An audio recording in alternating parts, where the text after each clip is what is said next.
почитувани представници на медиумите, почитувани граѓани, продолжува развојот на општина Газибава.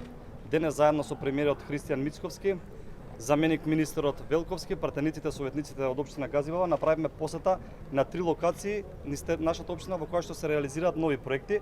Бевме во населеното место Идризово, каде што во завршна фаза е изградбата на новиот спортски центар, кој се сочинува од игралиште за мал фудбал на подлога од вештачка трева, игралиште за баскет, фитнес зона и ново детско каче за нашите најмали. Потоа бевме во населеното место Трубарево, каде направивме увид во завршните активности за изградба на новата детска градинка и она што ме радува, за неколку недели од денес ќе можеме вратите на градинка да ги отвориме за нови дечиња. Третиот проект кој што правиме увид денес е тука во Хиподром, увид во реконструкција на улицата Париска комуна, која што е главната сообраќајна артерија на ова населено место.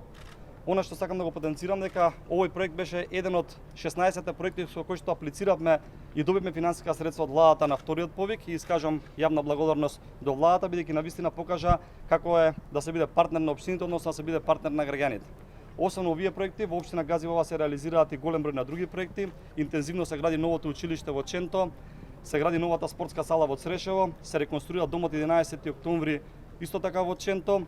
Во завршна фаза изградбата на детската градинка во Инџиково, се асфалтираат улици во повеќе населени места, се градат фекални канализации и многу други проекти. Она што сакам да го потенцирам е дека во изминатите 4 години општина Газибава бележи историски развој, а за тоа говорат сите оние реализирани проекти. Ќе продолжиме посветено со цел да реализираме проекти кои што се конкретни и видливи, а секако го подобруваат секојдневниот живот на нашите сограѓани. Ви благодарам.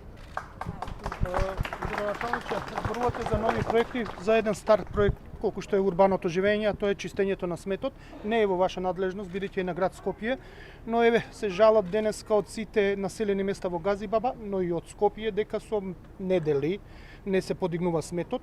Вие можете да интервенирате како општина преку вашите советници во град Скопје што седат, преку вашата партија, но можете и преку ЗЕЛС, па можеби и преку Министерството за локална самоуправа, нешто да се преземе, бидејќи се задушивме и одиме помеѓу смет. Што ќе направите, еве како градоначалник на Газибаба, да го решите проблемот што го имаме веќе 2-3 недели? Добро потенцирате и во вашите прашања. Проблемот со комуналниот смет е во надлежност на градот Скопје и на јавното предпријатие комунална хигиена. Впрочем, граѓаните добро знаат на кого праќаат одреден надомес за да сервисираат таа нивна услуга. Меѓутоа, за жал, јас би рекол и неколку месеци Скопје ни се дави во смет. Скопје се претвори во една голема депонија. До сега во неколку наврати имаме и писмено реагирано и до градот Скопје, и до комунална хигиена, и до управниот одбор на комунална хигиена. Меѓутоа, таму до сега сме немали одговор, освен што слушаме пошални изјави дека немаат механизација, расипана механизација и слично. Навистина сметам дека тоа е еден несериозен пристап кон граѓаните, бидејќи граѓаните ќе потенцирам си сервисираат финансиски средства за таа услуга и се надевам наскоро денес имаме еден нов менеджмент во градот Скопје кој што системски ќе се западе и ги реши сите оние горливи проблеми кои што ги чувствуваат Скопје изминативе неколку години. Можете како општина барем да излезете да го соберете интервентно некако. Граѓаните во општина Газибава се сведоци, бидејќи ние немаме механизација за подигање на сметот од контейнерите, меѓутоа имаме јавно комунално предпријатие кое што се грижи за комуналната хигиена низ населбите. Ресурсите наши ги користиме за депониите околу што се создаваат околу контейнерите, бидејќи добро знаете ненавремено собирање на сметот од контейнерите предизвикува да се стварат мини депонии околу самите контейнери. Тоа се граѓаните сведоци, тоа е јавно презентирано и по медиумите дека јавното комунално предпријатие на Газибава го врши тоа што не е негова надлежност, меѓутоа да излеземе во интерес на граѓаните. Јутре кога ќе се најде некој да поднесе кривична пријава за незаконско трошење на средства, тогаш кој ќе биде виновен? Тогаш повторно нови специјални обвинителства, повторно нови процеси, повторно дневници милионски и така натаму. Господин градоначалник, се соочуваме со уште еден проблем, особено жителите па и во вашата општина, но и сите околу неа Вардариште, а од вчера и депонијата Дрисла. Скопје денеска е еден од најзагадените градови. Имате ли било какви ресурси, начини да помогнете во справувањето со овој проблем, имајќи предвид дека еден поголем дел од Скопје живее во исклучително загаден воздух септември месец? Мислам дека бевте сите сведоци пред десетина дена заедно со надлежните институции имаме една сериозна активност на потекот во депонијата Вардариште, која што повторно ќе потенцираме под надлежност на град Скопје. Таму имаше диви отпади отворени. Надлежните институции веќе процесираат кривични пријави, дел од лицата завршени во притвор. На тој начин пробуваме ние законската надлежност на одредени институции да испочитуваме во тој дел. Од вчерашниот ден веќе има прогласено во државата и кризна состојба во однос на пожарите.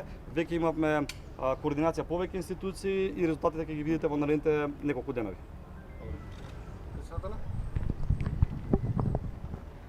Добро, добар ден и од мене.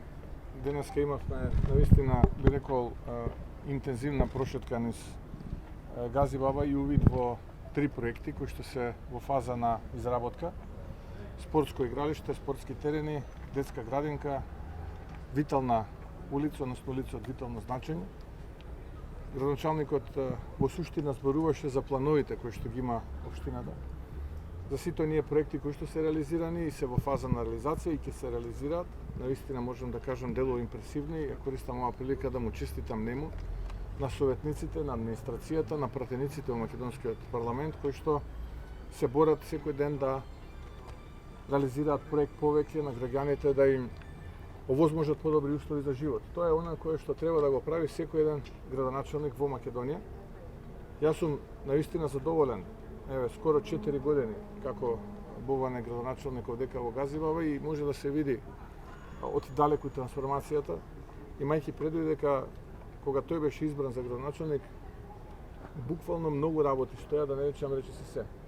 Од тога се направени десетици, стотици, би рекол, проекти кои што значат додадена вредност за животите на жителите на општина Газибаба, а ние како влада во периодот кој што следи ќе продолжиме да ги поддржуваме проектите на целата територија на државата, без разлика дали станува збор за градоначалник кој што од редовите на ВМРО ДПМН е коалиционен партнер опозиција или некој независим. Мислам тука дека Бован имаше околу 10-11 милиони евра, колку е вкупно? За овие години 12 милиони евра се во општина Газибаба вложени. Така што продолжуваме да градиме нешто кое што во минатото беше непознат збор за претходната влада, така што овој народ кој што е денеска овде и кој што не поддржува е нашата инспирација и мотив да продолжиме по патот на градење и создавање, а не кон патот на измислици, шпекулации и така натаму и така натаму. Еве, јас тука би застанал, доколку имате прашања, ви стоиме на Премиере, разговор. денеска имаме месечната стапка за август за инфлацијата, која измислува 0,2%, што е забавување во споредба со претходниот односно јули. Кој е вашиот коментар во однос на тоа? Да, тоа е месечната ставка, вклучително и годишната ставка, ако се гледа споредено со јули, имаме намалување од 4,8, 4,9 на 4,4. Очекувам тој тренд полека да продолжи, да дојдеме до ние стабилни под 3%, да речеме околу 2-2,5. Тоа е она кое што го очекуваме во периодот кој што следи, но она кое што е важно е ако се направи длабинска анализа ќе се види дека на месечно ниво за прв пат базичната инфлација е во негатив, односно во минус. Тоа е добар индикатор дека имаме полека стагнирање и намалување на базичната инфлација, која што беше главен драйвер, двигател на генералната инфлација. Мерките не се така интензивни кои што ги правевме. Ние се одлучивме и покрај критиката која што ја добиваме од одредени невладини, синдикални издруженија и така натаму, да водиме многу внимателна макроекономска политика, да направиме баланс помеѓу растот на платите и инфлацијата, односно секогаш растот на платите да е повисок, барем двојно да гледаме од тоа што е растот на инфлацијата, така што во нето граѓаните да имаат подобар стандард. Така ќе продолжиме без интервенционизми, без би рекол политика која што пробавме, се обидовме во одредени случаи тоа не доведе со плод. Интензивни се контролите и на државниот пазарен инспекторат и на Комисијата за заштита на конкуренција. Нормално не правиме тоа естрада и парада, па сето тоа да го соопштуваме пред камера, но континуирано имаме мониторинг и најмалку еднаш до 2 пати неделно добиваме извештаи од двете институции. Спомнавте дека се контролира државниот пазарен инспекторат, нели имаме акција сега што е за школскиот прибор, кои се првите сознанија, веќе имате извештаи? Добре, се се придржува, почитува, да. Бидејќи има намалување на ставката кај да. образование Да, од да, се 0,1%, рековте за базичната инфлација, малце да ми појасните. Но тоа Каде е, имаме во тоа е базичната намалување? само Горан да прости што ве прекинувам. Сакав ова да напоменам, периодот кој е опфатен кога се прави месечната инфлација, е пред периодот има намалување, така што во образованието е помало од тоа што треба сега да биде во септември. Тоа што во септември очекуваме да биде поголемо. Поголемо. А за базичната инфлација, каде видовте дека се намалува, односно каде се намали? Па во сите производи каде зборам на месечно ниво. Споредено август со јули, на годишно ниво повторно имаме зголемување, но не така големо како што беше во јули. Буквално во сите производи. Да, благодарам. Премиере, општините имаат на располагање 250 милиони евро од марскиот кредит. Имате ли информации дали некој од нив ќе ги искористи овие пари за справување со отпадот и ќе добие ли некогаш Македонија систем за управување со отпад како суровина? Ајде вака сега објективно да ги гледаме работите и да ги погледаме на вистината во очи. Мора да ги кажуваме отворено работите. Сите велиме не сакаме отпад. Отпад создаваме. Тој отпад негде треба да се одлага. Таму каде што треба да се одлага, прво имаме повторно невладени кои што протестираат. Зошто баш кај нас да се одлага? Имаме повторно политичари кои што мислат дека на дневна основа ќе добијат некој политички поен, па ќе напаѓаат, зошто баш кај нас да се подлага. Имаме трета група на луѓе кои што се што ќе направи владата се нихилисти и велат тоа не чини, а тоа е во суштина работа која што е наследена од минатото. Например, имаме во Источна Македонија би рекол фабрика за отпад која што треба да се направи во близина на општина Свети Николе, која што одлука е донесена пред повеќе од една деценија, парите се обезбедени и ги обезбедува Европската комисија со квалитет и со услови како во Европа. Или да бидам попрецизен, кога сме разговарале, велат како што е депонијата во Виена, во центарот на Виена, така ќе биде и оваа. И повторно имаше некој кој што имаше против. Имаме исто таква депонија предвидена во југозападниот дел во Новаци, во стариот коп на рек Битол. Повторно имавме структура на луѓе кои што велеа не, ова не чини, повторно процес фасилитиран сега здружено од швајцарската амбасада и Европската комисија. Имаме една таква во Гостивар, за Полошкиот регион. Кога би се формирале овие легални депонии со фабрики за отпад, кои што утре може да користат и за производство на електрична енергија, така натаму, ние нема да имаме. Или ако се инвестирало во Скопје, во Дрисла, на начин на кој што ќе се уреди со фабрика за производство на електрична енергија и така натаму, прво капацитетот ќе се проширил, второ сето тоа ќе било организирано и денеска немало да влегува секој втор ден некој да ја потпалува, бидејќи од таму физички е процесот, имаме истекување на метан. Тоа е штетен газ кој што е производ на целата таа енергија и кинетичка и потенцијална која што се создава, тоа се одлага сметка. Со еден отпушок тоа пламнува. И секој втор ден си влегува некој таму и си пари. Само да дозаврши. Во Вардариште имаме одлучна акција. Вардариште не е од сега. Оние милиони тони отпад не се од оваа влада. Само што оваа влада за прв пат апси. Тие кои што нелегално топат кабли, мабли и така натаму за да произведуваат бакар за да го продаваат после. Прв пат оваа влада реши да влезе во костец со решавање на проблемот, да го гасне, да правиме што ќе правиме, еве, има координативен состав денеска и ќе го решиме тоа. И добро е што граѓаните имаат очекување од оваа влада, пошто од претходните видовме како поминало со децении. Од и Вардариште не го создадовме ние за овие 15 месеци. Тоа е создадено 35 години, може и поише. Ама ние ќе го решиме. Исто како кога ќе ги добиеме ингеренциите, ќе ја средиме Дрисла, ќе ја спакуваме и ќе личи на модерна европска депонија со фабрика која што ќе произведува енергија и која што ќе го произведува отпадот, ќе складира, рециклира и така натаму и така натаму. И тоа ќе биде јавно-пријатно партнерство, ево што од сега кажувам. И тоа ќе биде јавен тендер со јасни критериуми. И ево што од сега ви кажувам. Повторно ќе има некои невладени кои што ќе бидат против. Уште од сега ви кажувам. Повторно ќе има. Но мора да се издржи. Во животот не можат идеални работи, мора да се борите. А борите се за она во кое што верувате. Јас верувам дека ова е исправно. И ќе се борам. Вие споменавте проблемот, Дрисла. извини, на истата тема, проблемот во моментов е акутен, посебно со Дрисла.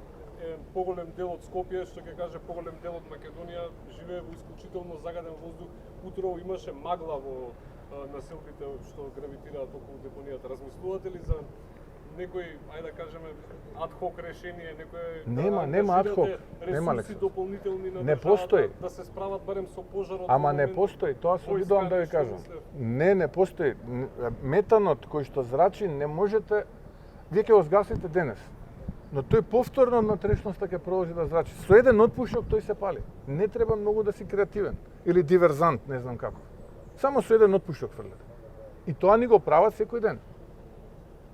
Сега на кого му одговара оваа тема пред избори? На нас сигурно не. Ако сакате да знаете кој го инспирира се тоа, видете кој профитира. Барем така мене животот ме научи. Дали Дрисла ќе остане во град Скопје или ќе земете како влада ингеренции за да може да спроведете тоа што го планирате, бидејќи... Не, немаме такви планови. Премиера, која е суштината на кампањата за купување на македонски производи и дали има некои новитети околу истото? Па македонско најдобро е патриотска кампања. Македонска кампања, на македонските граѓани кампања, да сите купуваме македонско затоа што е навистина најдобро. Тоа е суштината на таа кампања, да го потикнеме македонското производство, преработувачката индустрија и јас сум многу среќен што главен двигател на растот на индустриското производство, а понатаму и на домашното производство е токму растот на преработувачката индустрија. Тоа е целта. Сакаме на граѓаните да им кажеме дека македонското е најдобро и да сите да се ориентираме кон македонското. Сите да си се посветиме на македонските езера, на македонските плани, на македонските села, на македонското вино, сирење, кашкавал, месо, преубави се и све останало. Еве, да се обидеме сите тоа да го правиме. И да видите како се ќе биде поинако. И другите повеќе ќе не ценат. Кратко ќе ве вратам само на прашањето за Дрисла по вчерашниот пожар таму. Ќе има ли некакви препораки од владата до граѓаните во насока на зачувување на здравието, бидејќи од Министерството за здравство и Институтот за јавно здравје има молба, ништо не е испратено? Па затоа што нема зголемени такви параметри кои што се алармантни, тоа е визуелно така, но кога се испитувани параметрите не се тие таква алармантни како што еве сега вие го поставувате тоа прашање, но лошо е тоа да се прави. Еве јас ви велам дека е тоа многу лошо и тоа ќе се прави. И има причина зашто се прави. Затоа ви го поставив прашањето. На кој му одговара тоа да се случува сега? Кога ќе дадете одговор на ова прашање, ќе ви стане јасно кој и зошто тоа го прави. А јас како човек кој што еве ги познава процесите во физиката, ви кажувам, тој метан, тој хемиски производ кој што се случува, тој ќе гори. И тука нема назад. Со еден отпушок од цигара, тој ќе гори секогаш кога ќе се создаде, а се создава секој ден, бидејќи тој е нус производ од одлагањето на сметот таму. Зошто? Затоа што не се третирала, не се чувала, не се затрупувала како што треба таа депонија. Тоа е проблем. На кого се сомневате дека му одговарал? Јас реков, еве, оставам, вие новинарите сте вешти да дадете одговор на ова прашање. Премиере, што очекувате од поседата на пратениците на Агенцијата за национална безбедност и знам дека имате коментирано, ако не уште еднаш коментар на барањата на опозицијата да се декласифицира документација? Па нека појдат еве пратениците и во сите агенции, во Агенцијата за разузнавање и во Агенцијата за национална безбедност. Јас кажав тоа што имам да кажам, не би сакал што повеќе да зборам. Премиере, кој е одговорен што доцнат некои многу важни закони од правдата, тука имајќи предвид и промените на кривичен законник, вице-премиерот Фетај вика дека министерот е одговорен или го впери прстот на министерот? Во правда, во фаза на изработка се неколку закони. Законот за судови, законот за обвинители, законот за судски совет, законот за совет на јавни обвинители, законот за обвинителска и законот за судска служба. Тоа се носечки 6 закони. Тие имаат еден заеднички именител, а тоа е повисока плата за судиите и обвинителите. Тоа е реформата. Ова е реформата која што треба да се случи. Ако некој очекува дека реформата ќе биде не знам што, не е така. Ова го бараат од нас. Повисоки плати за оние кои што наместо да се автори на правда, се автори на неправда. Но во ред. Превземена е обврска, мора да се испорача. во моментот правиме компаративна анализа колкав е процентот што се издвојува од буџетите во другите европски земји за овие институции.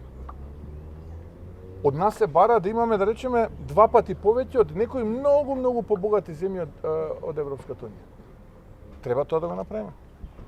2 пати повеќе да ги платиме овие со 2% рейтинг од тие како една, би рекол, многу богата западноевропска земја, членка на Европската унија, не мислам дека е така. И откако ќе ги собереме податоците со Министерството за финанси, ќе појдеме и во Европската комисија и ова ќе го аргументираме. Затоа што ние не можеме тоа да си го дозволиме, а уште помалку јас сакам, како претседател на владата, да барам од пратениците во парламентот да гласа закон во кој што ќе се зголема двојно, тројно примањата на оние кои што имаат рейтинг 2%. Тоа не може. Сега одиме за другите 2 закони, тоа е ЗКП, Закон за кривична постапка и на кривични закони. Тука предпоставувам мислите на членот 353, односно оној ист кривичен закони кој што владата на СДСМ и ДУИ го донесе, злоупотребувајќи го европското знаме, бришејќи го ставот 5, со што направи генерална амнестија. И денеска кога ќе побара некој граѓанин кој ми рече зошто не овој приведен, зошто овој не е обсен, зошто овој нема кривично, затоа што си го избриша законот. Многу едноставно. Затоа што застареа делата, а тие кои што се беа предмет на ставот 5, кои што веќе не постои, тие велат, извинете, овој став не постои, јас сум си невин. Ама милионер си, милиардер можда. Тоа е. Таков е закон. Ама и да ги вратиме, а ќе ги вратиме, тие секогаш ќе се повикуваат на оној закон кој што е за нив поповолен. Така функционира владењето на право. Ние ќе го вратиме. Ама ќе го вратиме како што треба и направивме компаративна анализа со луѓе од мојот кабинет, како е во Франција, како е во Германија, како е во Словенија, како е во Шведска и во другите земји, така натаму и така натаму. И како е таму, така ќе биде и кај нас. Но мора да се знае точно што значи злоупотреба. Затоа што утре повторно може да дојде некоја влада и повторно може да упаѓа со шмајзери и со маскирни одела во домови на пратеници или на луѓе кои што не сториле криминал, затоа што некој сака политички да се реваншира. Тоа нема да го дозволиме. Така што работиме на ова и до крајот на годината ќе биде донесен, ќе го информираме Уставниот суд дека работиме и ќе го донесеме, но како што треба да се знае точно што е голема злоупотреба, што е мала злоупотреба и така. И нема да дозволиме тој да биде политичка алатка за пресметка со политички неистомисленици. И исто така Законот за кривична постапка. Така што сето ова имавме некни состанок Комитетот за планот за раст, одговорните министерства. На тој состанок сите се погледнавме во очи и сите констатиравме во суштина дека сме најдобри. Не се фронтранери Црна Гора и Албанија, ние сме. Само некако тоа страмежливо кажуваме и затоа закажавме брифинг со новинари, мислам дека на 19-ти, треба да ме потсетите од кабинетот, на маса со примери, со бројки. Но, за жал, ние имаме други пречки, кои што тие ги немаат, кои што никој ги нема. Да, ви благодарам. Убав ден ти имате.